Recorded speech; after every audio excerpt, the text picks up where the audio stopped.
Parośla, zima 1943 roku. To właśnie tutaj, w nocy z 8 na 9 lutego, rozpoczął się jeden z najkrwawszych rozdziałów w historii Wołynia.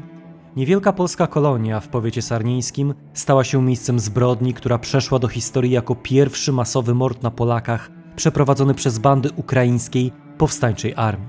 Wydarzenia tej nocy okazały się ponurą zapowiedzią tragedii, która wkrótce miała ogarnąć setki miejscowości i na zawsze zmienić oblicze całego regionu. Jak wyglądały kulisy tych dramatycznych wydarzeń, których ofiary do dzisiaj wołają o należytą pamięć? Zapraszamy na kolejny, wyjątkowo niełatwy film.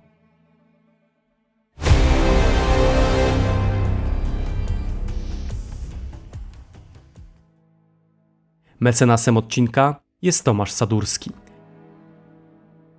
Aby zrozumieć tragedię, która rozegrała się na wschodnich terenach Rzeczypospolitej, konieczne jest spojrzenie na relacje polsko-ukraińskie w okresie międzywojennym oraz proces radykalizacji ukraińskiego ruchu narodowego. Ukraińcy stanowili najliczniejszą mniejszość narodową w Polsce, liczącą od 4,5 do nawet 5 milionów osób. Zamieszkiwali przede wszystkim województwa południowo-wschodnie, lwowskie, tarnopolskie i stanisławowskie, a także Wołyń i Polesie. W ramach państwa polskiego funkcjonowali jako legalni obywatele. Posiadali organizacje społeczne, prasę, a nawet reprezentację parlamentarną. Mimo istniejących napięć, nie była to grupa systemowo wykluczona. Szczególne znaczenie miała sytuacja na Wołyniu, gdzie władze II Rzeczypospolitej próbowały prowadzić politykę faktycznego porozumienia z ludnością ukraińską. Wojewoda Henryk Józefski, któremu zarzucano nawet faworyzowanie Ukraińców, realizował tam program określany jako eksperyment wołyński. Program ten zakładał wspieranie ukraińskiego życia kulturalnego oraz religijnego przy równoległym budowaniu lojalności względem państwa polskiego. Polityka ta miała na celu z jednej strony ograniczenie ruchów nacjonalistycznych, z drugiej strony odciągnięcie Ukraińców od Związku Sowieckiego, a z jeszcze innej strony, co chyba było w tym wszystkim najważniejsze, budowanie pozytywnych relacji między Polakami a Ukraińcami.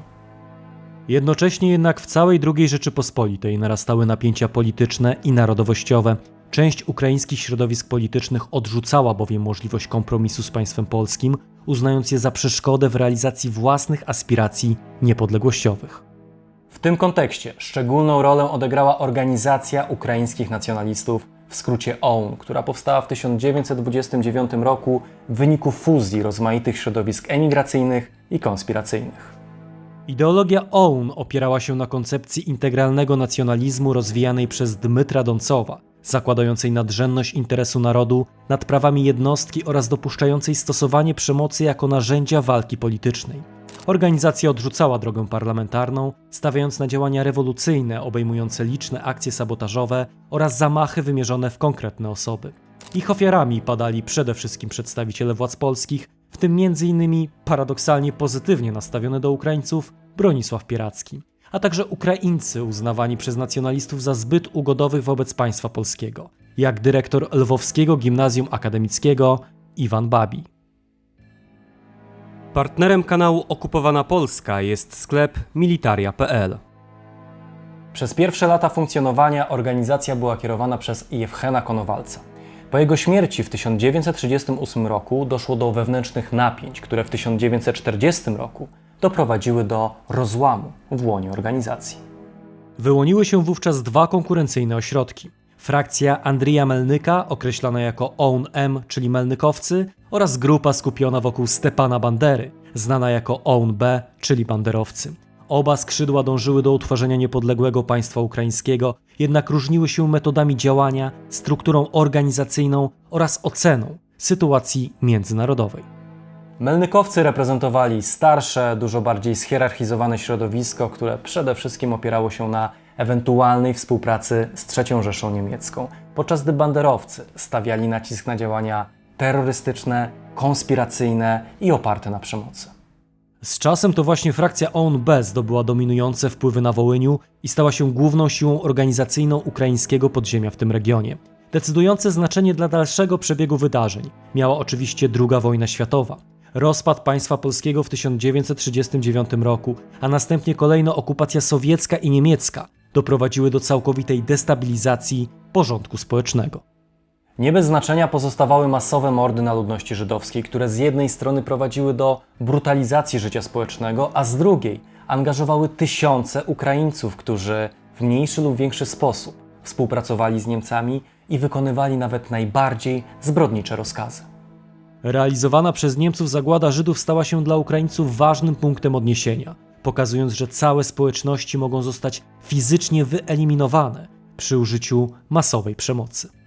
Brutalizacja życia, masowe represje, zmiana struktur społecznych – to wszystko spowodowało, że banderowcy bardzo silnie zaczęli zastanawiać się nad tym, jak będzie wyglądało przyszłe państwo ukraińskie i najważniejszą refleksją tych rozmyślań było stworzenie państwa pozbawionego jakichkolwiek mniejszości narodowych. Z tego środowiska wywodziły się struktury Ukraińskiej Powstańczej Armii, czyli UPA, która została utworzona w 1942 roku i od początku pozostawała w ścisłym związku z banderowcami. Oddziały UPA przygotowywały się do walki zarówno przeciwko Sowietom, jak i Niemcom oraz Polakom. Istotnym wzmocnieniem dla tej formacji stała się masowa dezercja członków ukraińskiej policji pomocniczej, którzy zbiegli z niemieckiej służby wczesną wiosną 1943 roku. Byli oni dobrze uzbrojeni, posiadali doświadczenie wojskowe oraz znajomość terenu, co znacząco zwiększyło potencjał UPA. Zanim do tego doszło, w lutym 1943 roku doszło do zbrodni w Parośli, która jest uznawana za początek rzezi wołyńskiej. To właśnie tam oddział UPA wymordował blisko 200 Polaków. Spirala przemocy, zapoczątkowana w tym miejscu, rozwinęła się w końcu na cały Wołyń, a wreszcie ogarnęła również tereny Małopolski Wschodniej. Parośla była niewielką polską kolonią rolniczą położoną w powiecie sarnieńskim województwa wołyńskiego II Rzeczypospolitej. Osada miała charakter typowo wiejski i składała się z rozproszonych gospodarstw, których mieszkańcy utrzymywali się głównie z rolnictwa oraz pracy w pobliskich lasach. Parośla liczyła od 150 do 180 mieszkańców i była niewielką kolonią na Wołyniu. Życie jej mieszkańców upływało na pracy na roli, drobnej wytwórczości i prowadzeniu dobrych, wzajemnych, sąsiedzkich relacji. Parośla została zaatakowana w nocy z 8 na 9 lutego 1943 roku przez oddział Ukraińskiej Powstańczej Armii dowodzony przez Hrychorija Perechiniaka, pseudonim Dowbeszka Koropka. Napastnicy, podając się za partyzantów sowieckich, wykorzystali fakt, że na Wołyniu działały już różne formacje partyzanckie, a część ludności miała ograniczoną możliwość rozpoznania ich przynależności. Jeszcze przed uderzeniem na kolonię oddział zamordował 5 Polaków, mieszkańców Wydymeru, którzy zwozili drewno.